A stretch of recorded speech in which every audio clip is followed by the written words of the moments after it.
जय हिंद दोस्तों, मैं हूं नमन परसाई और आज हम बात करने वाले हैं हिमाचल प्रदेश के बारे में। वर्तमान में हिमाचल प्रदेश की कंडीशन काफ़ी ख़राब हो चुकी है। इन पर काफ़ी लोन यानी कर्जा हो चुका है। इसके पीछे क्या कारण है और बाकी राज्यों के लिए यहाँ से क्या सीख लेना चाहिए, इन सभी बातों पर आज हम बात करने वाले हैं। शुरुआत करते हैं। देखिए, आप सभी जानते हैं कि अभी हिमाचल प्रदेश में कुछ साल पहले इलेक्शन हुआ था, तो वहाँ पर जो नए सीएम बने थे उनका नाम था सुखविंदर सिंह सुक्खू। अब बात करते हैं कि हिमाचल प्रदेश जो है मैप में कहाँ पर आता है, इंडिया मैप पे कहाँ पे आता है। देखिए, ये आपके सामने इंडिया का मैप है। सबसे ऊपर देखें आप, यहाँ पर आता है आपका हिमाचल प्रदेश। इसके यहाँ पे नॉर्थ ईस्ट में आता है लद्दाख, यहाँ पर जम्मू कश्मीर है। साइड में यहाँ पर आपका आता है पंजाब और इसके बाद में यहाँ पर आता है हरियाणा, यहाँ पर आता है उत्तराखंड। इस प्रकार से इसकी लोकेशन है और हिमाचल प्रदेश की जो बॉर्डर है वो चाइना से भी टच होती है। इस प्रकार से इसकी लोकेशन है। आपको क्लियर है। अगर यहाँ के शासन की बात करें तो देखिए, यहाँ पर वर्तमान में जो राज्यपाल हैं उनका नाम है शिव प्रताप शुक्ला। सीएम की बात करें सुखविंदर सिंह सुक्खू हैं। डिप्टी सीएम की बात करें तो उनका नाम है मुकेश अग्निहोत्री। इस प्रकार से वहां पर शासन है। और देखें, जो विधानसभा है तो उनकी जो सीट है वो है आपकी 68, यानी वर्तमान में हिमाचल प्रदेश में जो विधानसभा सीट है वो है 68 और राज्यसभा की वहां पर 3 सीट है और लोकसभा की वहां पर 4 सीट है। ये आपको क्लियर है। क्वेश्चन बनता है। अब देखिए, इस समय हिमाचल प्रदेश पर काफी कर्जा हो चुका है। कर्जा इतना हो चुका है कि वहां प्रति व्यक्ति जो कर्जा है वो आपका है 1,17,000। आप समझ पा रहे हैं, हिमाचल प्रदेश में पर व्यक्ति कर्जा है 1,17,000, जो कि देश में अरुणाचल प्रदेश के बाद सबसे ज्यादा है। बहुत ज्यादा है ये, है ना। आप देखें, इसके पीछे कारण क्या है, इसके पीछे कारण क्या है वो समझे आप। तो जो बाकी राज्य हैं उनको ये गलती नहीं करना चाहिए, मिस्टेक नहीं करना चाहिए, नहीं तो ये पूरे देश के लिए खतरा है। देखिए, होता क्या है कि जब राज्य किसी भी राज्य में इलेक्शन होता है तो जो पॉलिटिकल पार्टीज होती है, चाहे वो बीजेपी हो या फिर कांग्रेस हो, वो किसी भी हद तक जाने को तैयार है सत्ता पाने के लिए। हिमाचल प्रदेश में यही हुआ। जब कांग्रेस ने यहाँ पर सत्ता पाने का प्रयास किया तो उन्होंने प्रॉमिस किया कि भैया हम आपको हर महीने महिलाओं को 1,500 रुपए देंगे हर महीने और हम आपको 300 यूनिट बिजली फ्री देंगे हर महीने। इससे हुआ ये कि जब कांग्रेस सत्ता में आई तो उन्हें इस सब प्रॉमिस पूरे करने के लिए लोन लेना पड़ा और जब उन्होंने लोन लिया, धीमे धीमे जो है ये कर्जा बढ़ता गया और सरकार की हालत धीमे धीमे खराब होती गई। वर्तमान में सरकार की कंडीशन काफी खराब हो चुकी है, इन पर काफी लोन हो चुका है। इसका कारण यही है, जो आपकी फ्री की जो आपकी प्रॉमिस होते हैं तो सभी राज्यों में ये बर्बाद कर रहे हैं जनता को, देश को। गलत है, आपको ध्यान देना चाहिए। आपका मुद्दा होना चाहिए विकास, ना कि फ्री के जो प्रॉमिस होते हैं वो। अब बात करते हैं हिमाचल प्रदेश की जो खराब आर्थिक कंडीशन हुई है उससे बाहर आने के लिए मुख्यमंत्री क्या प्रयास कर रहे हैं। उनका जो पहला प्रयास है वो आपके सामने है। पहला प्रयास क्या है, उन्होंने मुख्यमंत्री, मंत्री, मुख्य सचिव, मुख्य संसदीय सचिव, बोर्ड निगमों के चेयरमैन के 2 महीने के जो सैलरी है उसको काटने का निर्णय किया है। इससे कितना लाभ होगा, इससे कितने पैसे बचेंगे? इससे लगभग 77 to 80 लाख के आसपास, 70-80 लाख के आसपास जो है ये अमाउंट बचेगा, जो शायद कुछ हेल्प कर पाएगा पर मंथ के आसपास। सभी विधायकों से भी वेतन भत्ता 2 महीने के लिए छोड़ने की मांग रखी है ताकि इससे कुछ पैसा बचेगा जो सरकार के काम आएगा, विकास के काम में आएगा। चलिए, इसके बाद देखें आप, अभी जो सरकार पर कर्ज है उसकी बात करें तो वर्तमान में सरकार पर जो कर्ज है वो 87,000 करोड़ रुपए के आसपास है, जो भविष्य में 2025 में बढ़कर 94,000 के आसपास होने का अनुमान है, जो कि 1 लाख के आसपास है। तो भविष्य में ये जो अमाउंट है ये बढ़ने वाला है, कम नहीं होने वाला है। आगे देखें, ठीक। तो मैंने आपसे कहा कि सरकार पर जो कर्ज है वो वर्तमान में 87,000 करोड़ के आसपास है, जो बढ़कर 94,000 के आसपास होने का अनुमान है। ये देश में 9 पहाड़ी राज्यों में किसी एक राज्य में सबसे ज्यादा है। नॉर्थ इंडिया में 9 पहाड़ी राज्य हैं, तो उनमें सबसे ज्यादा हिमाचल प्रदेश में इस समय कर्ज है, जो भविष्य में बढ़ने वाला है, कम नहीं होने वाला। चिंता का विषय है। अब बात करते हैं कि क्या है कर्ज बढ़ने की वजह।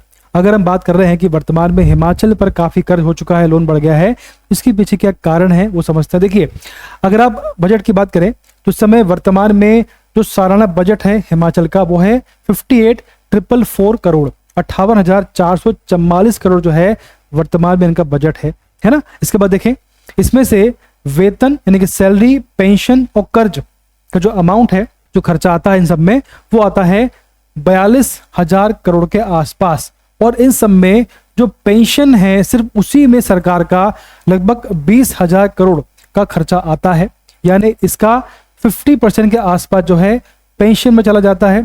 यहाँ पर हिमाचल प्रदेश में वर्तमान में ओल्ड पेंशन स्कीम लागू की गई है, इससे सरकार पर काफी बोझ बढ़ गया है ना। तो 20,000 करोड़ जो है सरकार पेंशन पे खर्च करती है। इसके बाद देखें आप 28,000 जो कर्मचारी हैं उनका अभी पेमेंट बकाया है, तो भैया 1,000 करोड़ जो उस पर खर्चा आना है, यानी वर्तमान में 1,000 करोड़ जो है ये बकाया है, ये पेमेंट अभी नहीं हुआ है।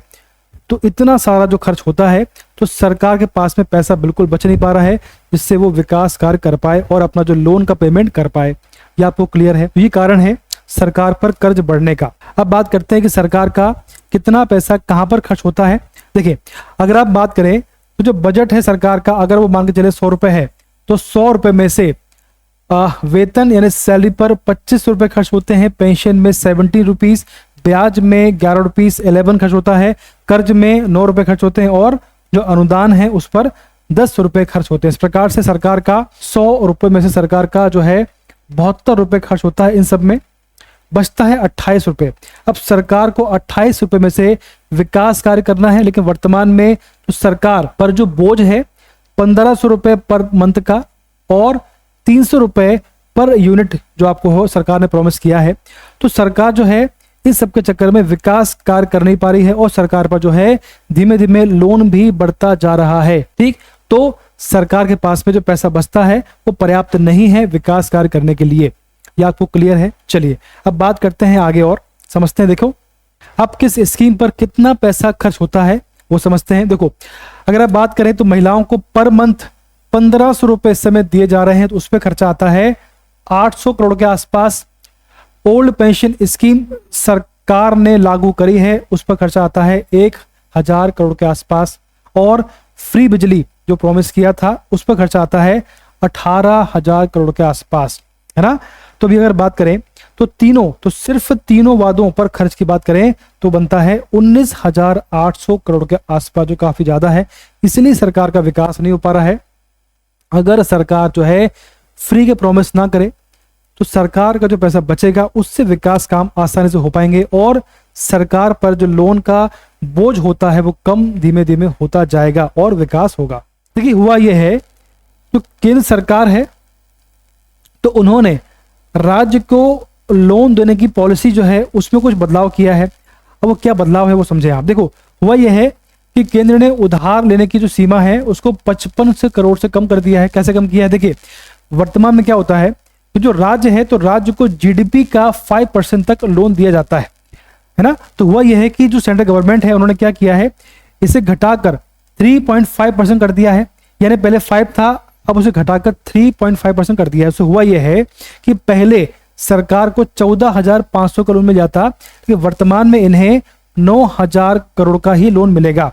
यानी 14,500 के स्थान पर इन्हें 9,000 का ही लोन मिलने वाला है। तो जो आपका अमाउंट है वो है 5,500 करोड़ का अमाउंट आपका कम हो गया, है ना। तो उन्हें घाटा हो गया। तो सरकार ने 5,500 करोड़ का जो अमाउंट था उसे कम कर दिया है। ये अब इन्हें नहीं मिलने वाला, जिसका विरोध हो रहा है। ये आपको क्लियर है? अब सिंपल सी बात है भैया, देखो, क्योंकि सेंटर में बीजेपी है और राज्य में कांग्रेस है तो फर्क पड़ता है। अब देखिए, बात समझिए आप कि जो हिमाचल में हुआ है, जो हिमाचल प्रदेश में हुआ है, तो भैया बाकी राज्यों में ऐसा ना हो, एमपी में, राजस्थान में ऐसा ना हो, तो सरकार को ध्यान देना पड़ेगा। देखिए, जो विकास काम होते हैं वो आवश्यक होते हैं, है ना। और ये पैसा कहां से आता है? जो आप टैक्स पे करते हो ना, उससे पैसा आता है। तो अगर आपने फ्री के चक्कर में, फ्री की बिजली पर मंथ आपको 1500 मिल रहा है, अगर आपने इसको समझ के, इसको बेस बनाकर आपने वोट दिया है, तो जो पैसा जो है फ्री का, ये आपके टैक्स से कटने वाला है। यानी आपको जो आपका टैक्स है इसे बढ़ा दिया जाएगा इसको फुलफिल करने के लिए। तो कुछ भी फ्री नहीं होता है, एक बार समझें आप, कुछ भी फ्री नहीं होता है। अगर आपको कुछ फ्री मिल रहा है तो वो अमाउंट आपको टैक्स के रूप में पे करना पड़ेगा। तो कुछ भी फ्री नहीं होता है। तो जब भी आप वोट करें तो विकास आपका मुद्दा होना चाहिए, ना कि फ्री। ठीक है? तो जो आज हमने समझा है, मुझे काफी उम्मीद है कि आपको समझ में आया होगा। ठीक, इसी प्रकार से हमसे पढ़ते रहिए। धन्यवाद। Best of luck.